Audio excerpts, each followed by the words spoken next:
Alright, so I'm sure you've seen Bronny James dunk by now, because it set the internet on fire. The in and out dribble looked good. I could never do this in my life. And of course, LeBron lost his mind. Why wouldn't you if your son did something cool like that? And so all this was a beacon for Skip Bayless, and here we go.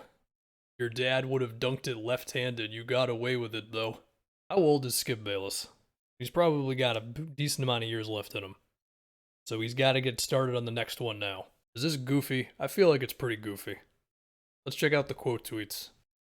This is Twitter right here, basically. You're a sad, miserable man. Generational hating, gotta respect it. Skip criticizing Bronny in 2036. It's a quality tweet. Then you got this guy, who's under every single Skip tweet. This guy's good. He does an impression of Skip. It's usually a pretty good time. Hey, Bronny, impressive.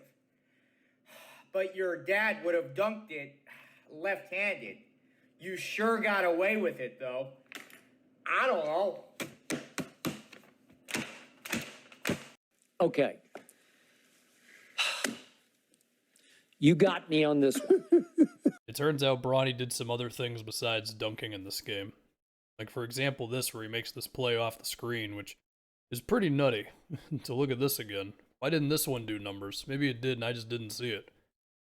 The around the back that he busts out, going perfectly into the screen, that's some pretty good stuff. I look back at my tweet and I said, I didn't intend this as criticism. I intended it as a commentary on what I saw. Well, that was certainly an attempt to walk back a tweet. Skip, I feel like you knew what you were doing, man. Draft picks are overrated. I mean, they ebb and flow. For one team, they matter a lot. For another team, they don't matter as much. I do think there's diminishing returns when you eventually have like so many that it's like, well, we can't draft all these guys.